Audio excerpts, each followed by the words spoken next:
moving iron type instruments can be used as. Okay, we know that moving iron type of instruments and moving coil type of instruments are indicating type instruments. Okay, in this options, option C is correct. Now let us see option A.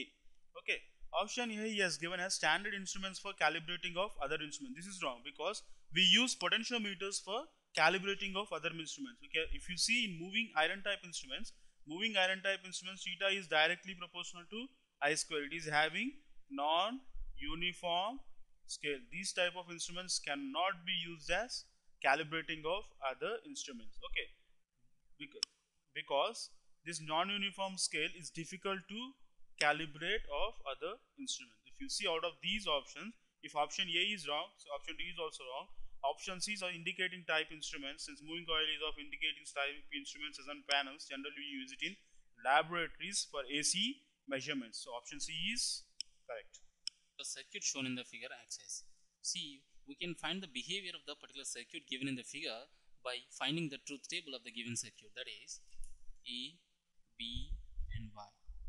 We know that this is the NPN transistor, means it turns on for logic 1 in case of a digital electronics. So if we take AB, means here two variables, means we will get the four combinations, that is so for 0 0 both the transistors are off, hence output is going to be 0. For 0 1, well, one of those transistors will be turned on, so output is going to be VCC, and in the 1 0 case also it is VCC, in 1 1 case also it is VCC. If we observe this truth table, we will find this circuit acts as a OR gate, hence option A is correct. Is the circuit shown is based on ideal operational amplifier. It acts as, see, we need to define the activity of the given circuit. See, if we calculate the voltage at node A, which is indicated with VA, we will get VA as, which is equals to minus V1. Similarly, if we calculate the voltage at the output node, that is equals to V0 minus R by R into VA, which is equals to V1 itself. Hence, the following circuit acts as a buffer. Problem. We have to find the area covered by the curve y is equal to x square between the lines x is equals to 3 and y is equals to 0. The given curve is y is equal to x square and x is 3, whereas y is equals to 0. Now we know that y is equal to x square is a parabola symmetrical along positive y axis. So the parabola will be something like this. Now x is equal to 3 is a line parallel to y axis at a distance of 3 units. And y is equal to 0 is nothing but x axis. So we have to find this area. Now the value of x is varying from 0 to 3. So the limit will be 0 to 3. Area of the limit will be 0 to 3.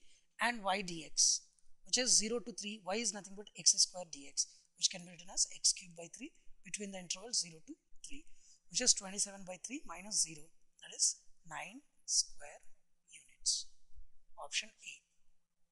Here the sequence x of n is given, we have to find the energy of the given sequence. That is, we know that energy of x of n is nothing but summation n minus infinite to infinite x of n x square of n. If we solve this summation, we will get the energy of x of n as 2 by pi, hence option A is correct. Is the driving point impedance of the network shown in the figure is given by z of s equals to s plus 3 by 2s square plus 6s plus 1. The values of the components are, see, the impedance function for the network can be written as y of s equals to cs plus 1 by r plus sl. So whatever the function we have, that is z of s equals to s plus 3 divided by 2s square plus 6s plus 1. So we can convert z of s into y of s, that is 1 by 2s square plus 6s plus 1 by s plus 3. So equals to 1 by y of s. If we compare this one, y of s equals to 2s square plus 6s plus 1 divided by s plus 3. So we can write this as 2s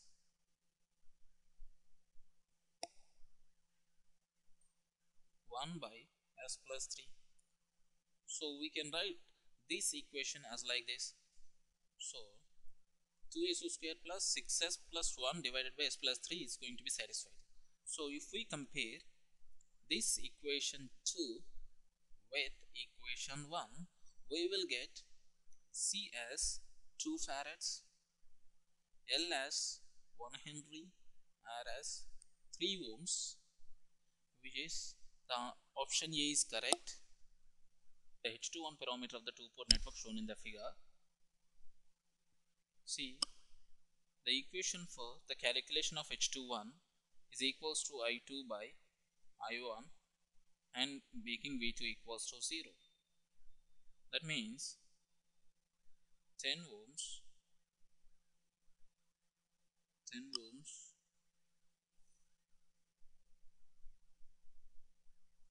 2I2, this is I1, this is plus V1,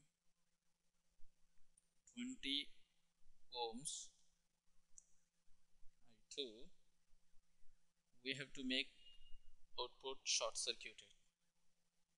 This node I am taking as VA. So if we apply the KCL at node VA, we will get minus I1 plus VA by 10 plus 2I2 minus I2 equals to 0. VA equals to minus 20 I2. If we substitute this equation into this, we will get H21, that is I2 by I1 equals to minus 1, which is option B is correct. Find the initial value of x of s. Here we know from the initial value theorem, that is limit t tends to 0 x of t equals to limit s tends to infinite s into x of s. If we substitute this one, that is s into 2s plus 6 by s into 4s plus 2. So as s tends to infinity, the s term is going to be significant, so it is going to be 2 by 4, which is equals to 0.5. Hence option B is correct. This Nyquist plot will give the. Here we know two relatively means in order to calculate the stability of a system from a Nyquist plot, we will take two parameters for the measurement of the stability. Those two parameters are gain margin and the phase margin. We know these two parameters are relative stability measurement parameters, because gain margin is nothing but calculated with respect to phase crossover frequency, phase margin calculated with respect to gain crossover frequency, where a gain becomes 1. Here the phase crossover frequency is the frequency where the phase becomes minus 180 degrees. Means this gives the relative stability with respect to minus 180 degrees, and phase margin will give the with respect to unit magnitude. So it gives the relative stability, which is option D is correct.